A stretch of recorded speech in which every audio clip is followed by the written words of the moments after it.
This is NDTV. And you're watching NDTV Prime. In association with Micromax. Nothing like anything.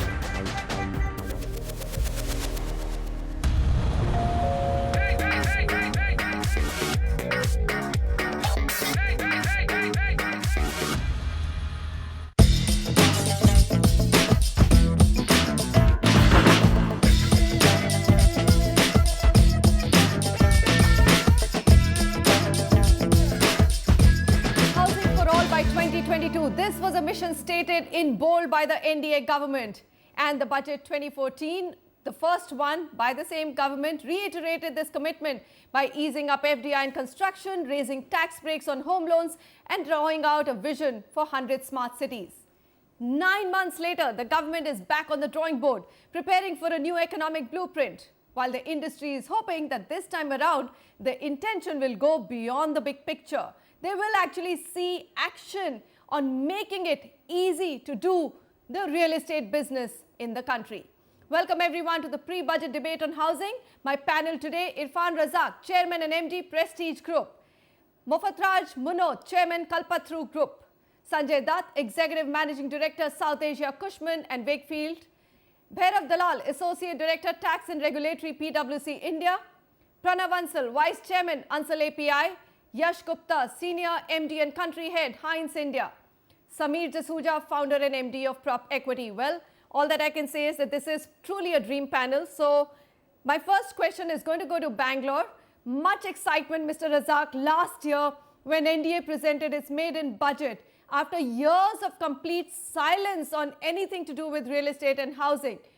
But now, 9 months hence, where do things stand? Which of these have helped? There's lots which was announced, but have things really improved on the ground?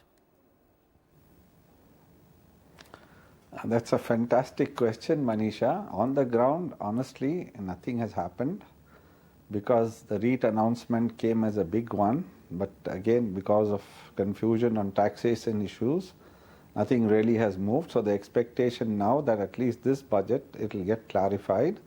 It's basically on the dividend distribution tax, and if that becomes revenue neutral in the sense it becomes zero, then it works. Similarly, I believe that this budget should be talking about a whole lot of reforms, bringing in GST and you know, do away with the VAT service tax, duplication of taxes, the number of things that can be done. And I only hope this budget, for which we have great hopes for, will streamline these things and give a lot more clarity, and which will be a catalyst for people to invest in homes. All right, Mr. Munot, how do things stand in terms of ease of doing business currently? Are you also in alignment with Mr. Razak saying things haven't changed?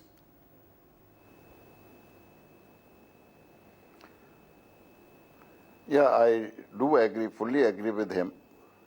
But I am still very hopeful. And with this renewal mission on this housing for all by 2020, will definitely will force them to do some quantum jump in everything which is required to be done, rather than an incremental. Okay. And that is how they, if they want to achieve that mission, this is what is expected out of them, that instead of an all incremental increase of benefits, whether it is an interest reduction in income tax or investment deductions, or the status has to be granted to infrastructure. All right, so let me just, before I throw my next question to my panel, what are the expectations, and some of them are speculations from this budget? Housing for all, Mr. Munot mentioned, total estimated cost of the mission for this will be 12 lakh crore. And what are we taking as the ticket price per home is only 6 lakh rupees. We do know that it's very difficult to get a 6 lakh rupee home, but all right, that's the modest figure. With the centre's estimated support in the range 2 lakh crore is the initial assessment that the government needs to construct at least 16 lakh houses in Mumbai, 6 lakh in Delhi, and 4 lakh each in Chennai and Kolkata. So that's what developers are expecting. Fiscal incentives and clarity on provisioning of land among announcements that firm up. We all know that's become a very, very tricky issue. Cabinet is likely to clear the Sardar Patel housing. Let's hope that happens. So that's the big thing about housing for all. Pranav Ansal, you know, I went to the housing ministry to meet Mr. Naidu, and he said, forget the vision document. It's absolutely impossible to get things to move on ground. Well-intentioned government, I think we have to collectively hand that out to them, but things just don't move in this country. What's the problem? See, I think this, every year when most of us are here on your panel, I think 2 points we've been discussing for years, and let's hope we have a solution to them. One is the infrastructure status for our sector. I think it's been about 15 years we've been talking about it. And infrastructure is given, status is given to roads, airports, everything else except real estate. So that is one part which and second is single window clearance, which is a point that is mentioned by everybody. I think it's a big, big concern, and like my other colleagues mentioned, nothing has changed on ground. In fact, I think things have only slowed down. In fact, now some of the developers are even talking that in India, you know, people say that the future is uncertain. I just hope our past is not uncertain. And some of the taxes and all which they might, there are some talks about something being introduced from the past. So I think that's a bigger concern. Of course, we all have great expectations and are very positive about the future and about the budget, but some concerns still exist, and they've been existing for years. All right. So let's focus on that infrastructure status. So somebody says, let's get an industry status, infrastructure status. It's pretty much ease of capital, and long-term capital is what the industry needs. Yash Gupta, do you really think that the sector needs an infrastructure status? I mean, are you for the motion or against it? If the government keeps giving that to everybody, it's going to be a challenge on the revenue front, won't it? I think that's a great question to ask, Manisha. The question is not whether it's infrastructure or industry status. The question is, what is the objective that we are trying to achieve here? The question that we're trying to achieve here is to make housing in general more affordable.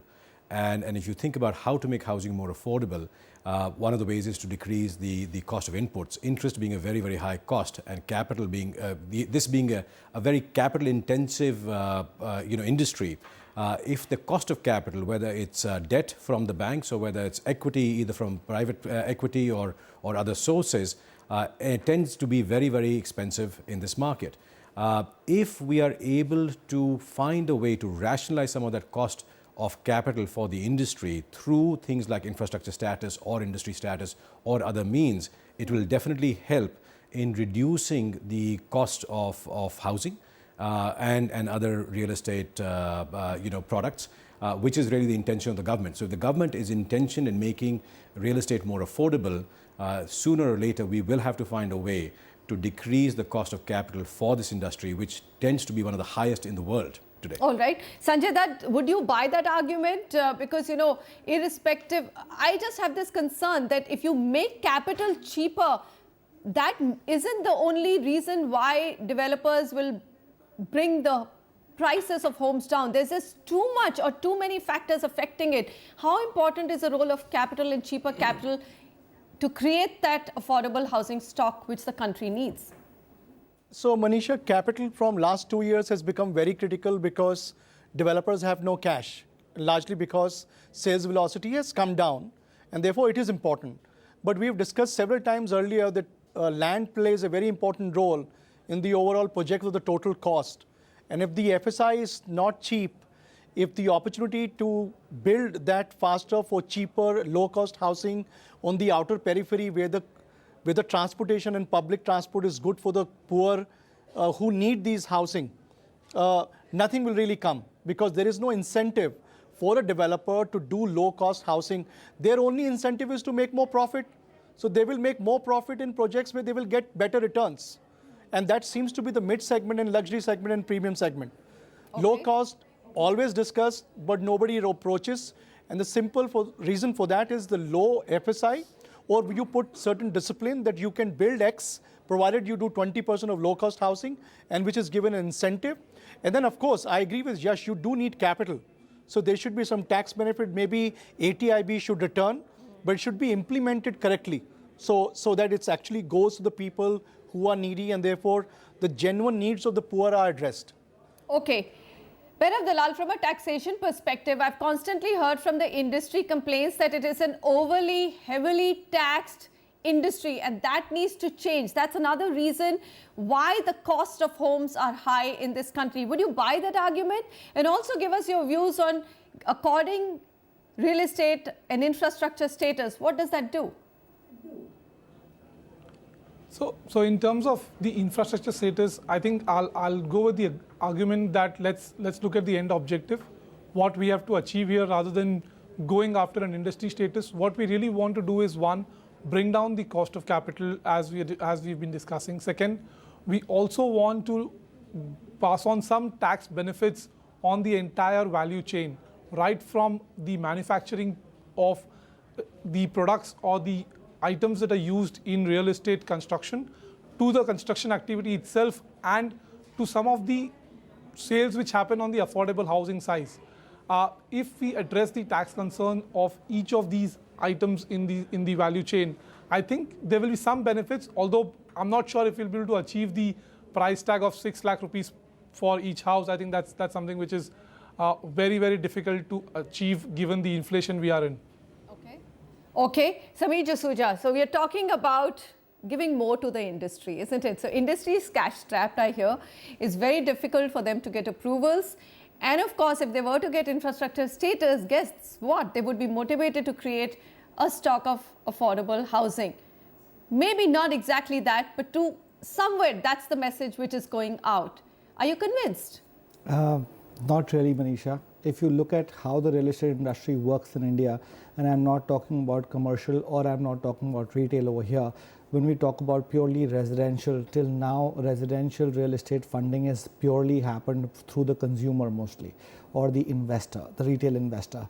And I think that the consumer and investor confidence is at an all-time low today. Okay. And if you were to be able to bring that back, if the developer community could bring that back, money has never been really that much of a constraint in real estate, and that's what has been witnessed in real estate price appreciation, irrespective of the money that has come in through the private equity domain or through the government funding, so to say.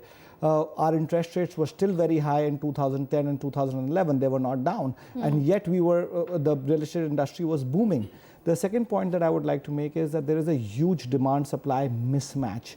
I think because of the pricing going so high, the luxury segment and the premium segment, and I'm not talking super luxury here because again there's a demand-supply mismatch where supply is very limited. But what has happened is, since developers have really concentrated on the premium and luxury segment, and our markets are not that deep, unfortunately, the affordability has just bottomed out over there. So there are two things I think I would like my panel to address. One is the low buyer confidence.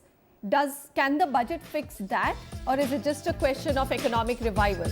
The second thing is that how do you get affordable housing and developers to come together?